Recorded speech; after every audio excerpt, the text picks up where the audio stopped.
Bacaan Alkitab 21 Oktober 2021. 2 Raja-Raja pasal 2, 2 Tesalonika pasal 2, Daniel pasal 6, Mazmur pasal 112 dan 113. 2 Raja-Raja pasal 2.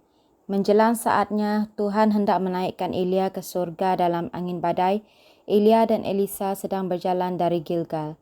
Berkatalah Elia kepada Elisa, "Baiklah tinggal di sini sebab Tuhan menyuruh aku ke Betel." Tetapi Elisa menjawab, "Demi Tuhan yang hidup dan demi hidupmu sendiri, sungguhnya aku tidak akan meninggalkan engkau." Lalu pergilah mereka ke Betel. Pada waktu itu keluarlah rombongan nabi yang ada di Betel mendapatkan Elisa.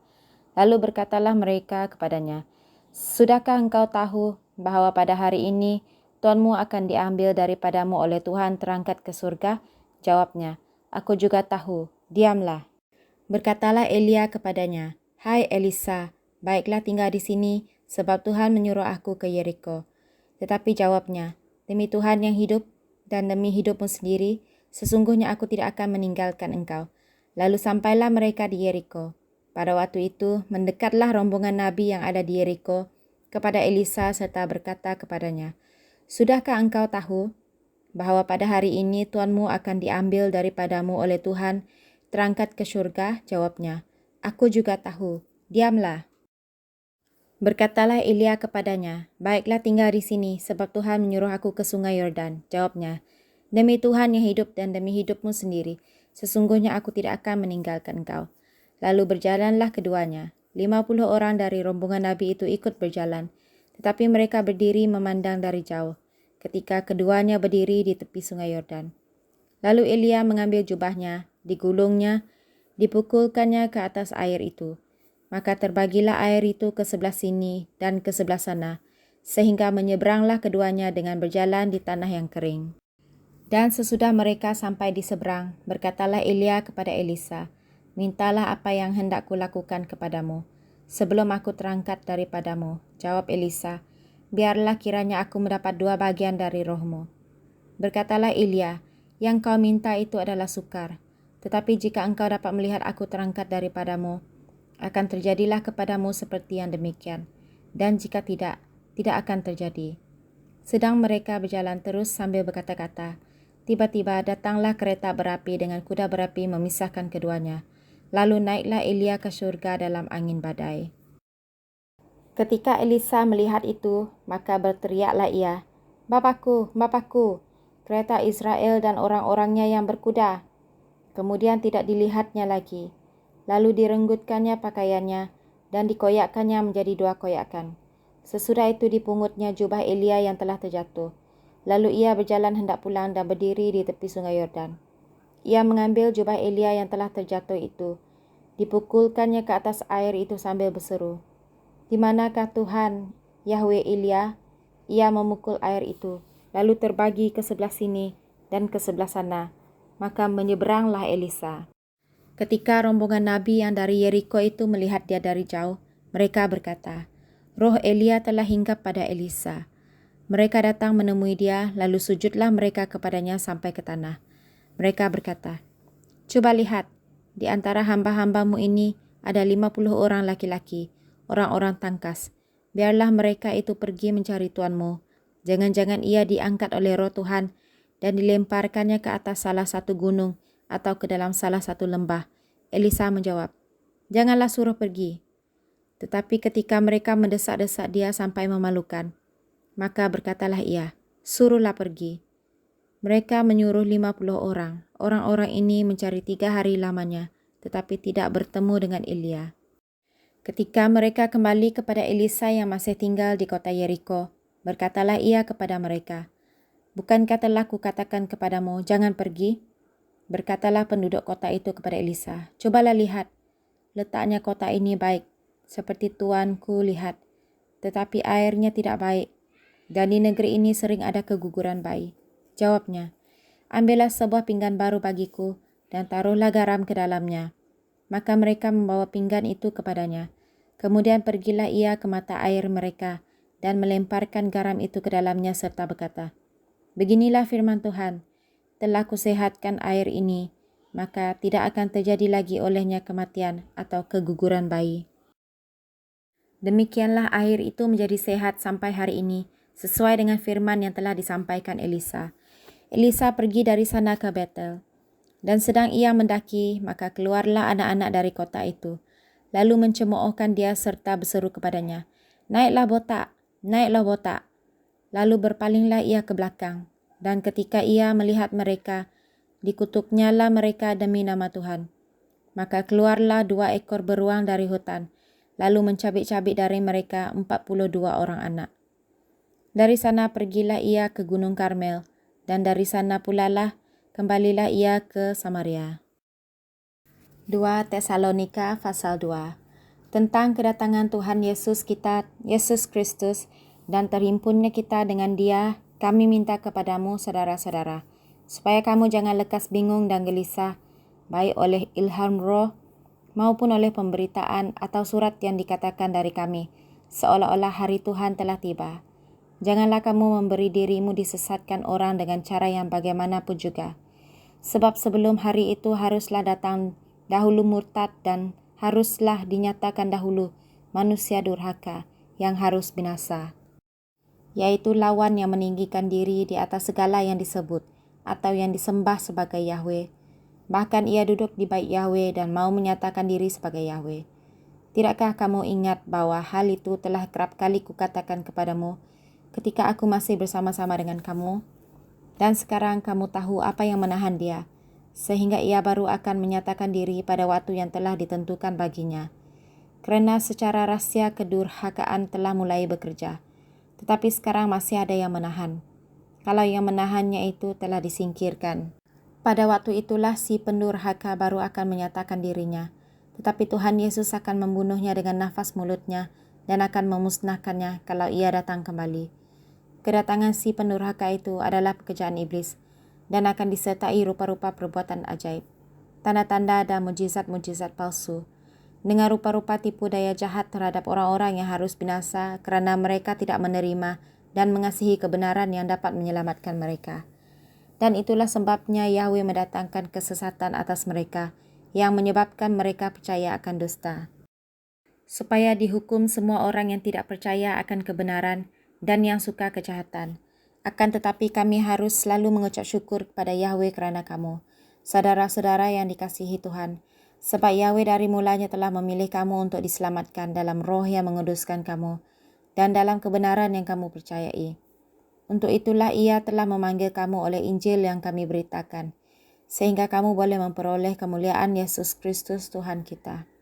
Sebab itu berdirilah teguh dan berpeganglah pada ajaran-ajaran yang kamu terima dari ajaran-ajaran yang kamu terima dari kami, baik secara lisan maupun secara tertulis.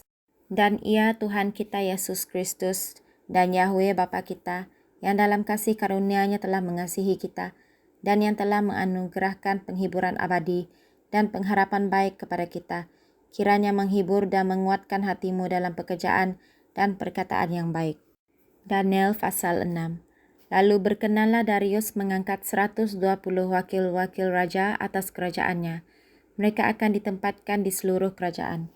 Membawahi mereka diangkat pula 3 pejabat tinggi, dan Daniel adalah salah satu dari ketiga orang itu. Kepada merekalah para wakil-wakil raja harus memberi pertanggungan jawab, supaya raja jangan dirugikan. Maka Daniel ini melebihi para pejabat tinggi dan para wakil raja itu, kerana ia mempunyai roh yang luar biasa, dan raja bermaksud untuk menempatkannya atas seluruh kerajaannya. Kemudian para pejabat tinggi dan wakil raja itu mencari alasan dakwaan terhadap Daniel dalam hal pemerintahan. Tetapi mereka tidak mendapat alasan apapun atau sesuatu kesalahan, sebab ia setia dan tidak ada didapati sesuatu kelalaian atau sesuatu kesalahan padanya. Maka berkatalah orang-orang itu, kita tidak akan mendapat suatu alasan dakwaan terhadap Daniel ini, kecuali dalam hal ibadahnya kepada Yahweh-nya. Kemudian bergegas-gegaslah para pejabat tinggi dan wakil raja itu menghadap raja serta berkata kepadanya, "Ya Raja Darius, kekallah hidup tuanku. Semua pejabat tinggi kerajaan ini, semua penguasa dan wakil raja, para menteri dan bupati telah mufakat, supaya dikeluarkan kiranya suatu penetapan raja dan ditetapkan suatu larangan agar barang siapa yang dalam 30 hari menyampaikan permohonan kepada salah satu dewa atau manusia kecuali kepada Tuanku ya Raja, maka ia akan dilemparkan ke dalam gua singa. Oleh sebab itu ya Raja, keluarkanlah larangan itu dan buatlah suatu surat perintah yang tidak dapat diubah menurut undang-undang orang Media atau Persia yang tidak dapat dicabut kembali. Sebab itu Raja Darius membuat surat perintah dengan larangan itu. Demi didengar Daniel bahawa surat perintah itu telah dibuat, pergilah ia ke rumahnya.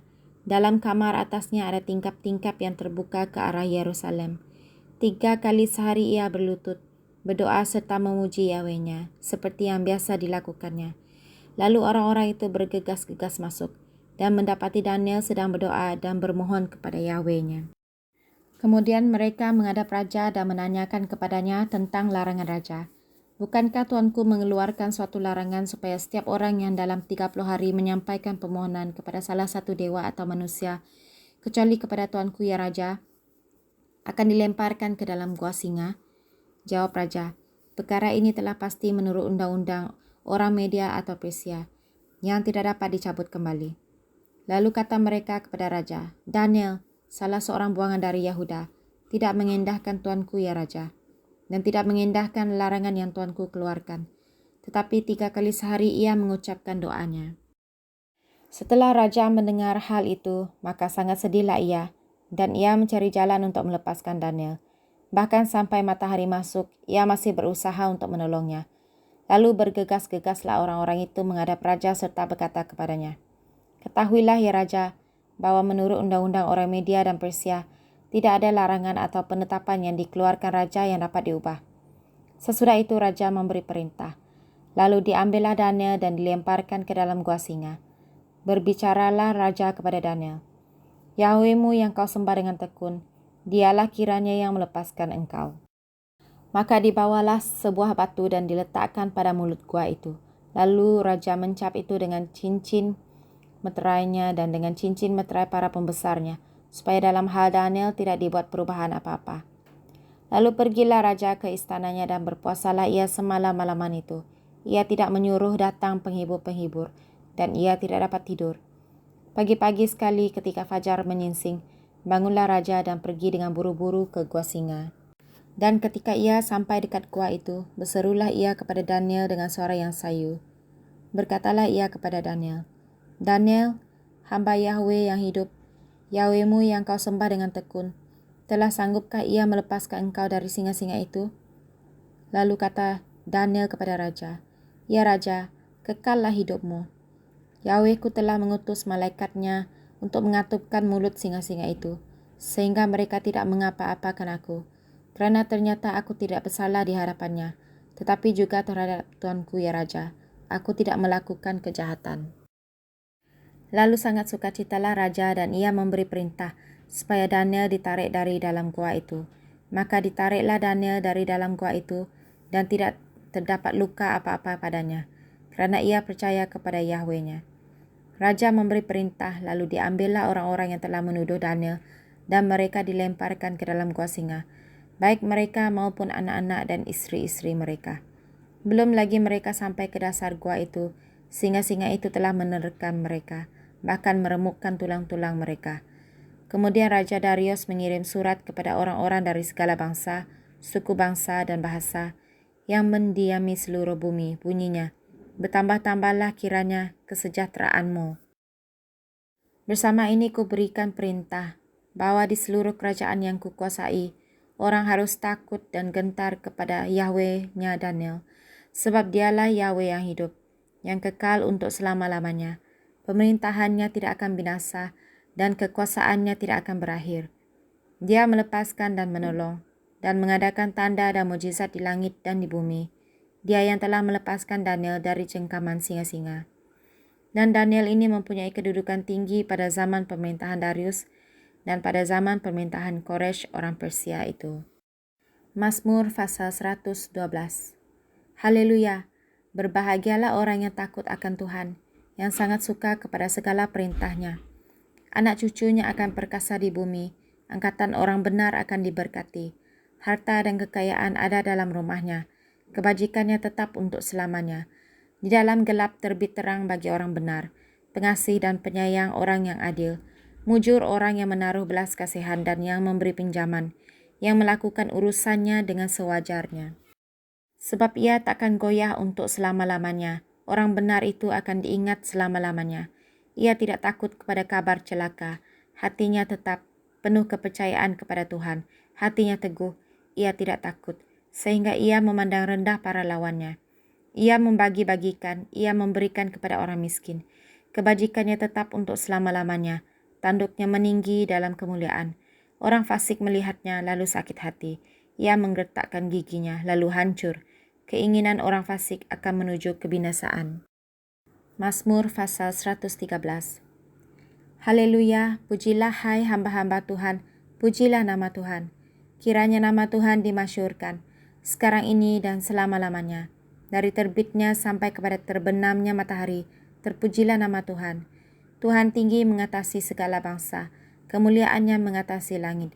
Siapakah seperti Tuhan Yahweh kita yang diam di tempat yang tinggi, yang merendahkan diri untuk melihat ke langit dan ke bumi?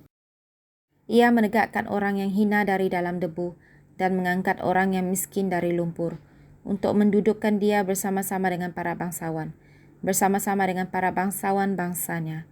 Ia mendudukkan perempuan yang mandul di rumah sebagai ibu anak-anak, penuh sukacita. Haleluya.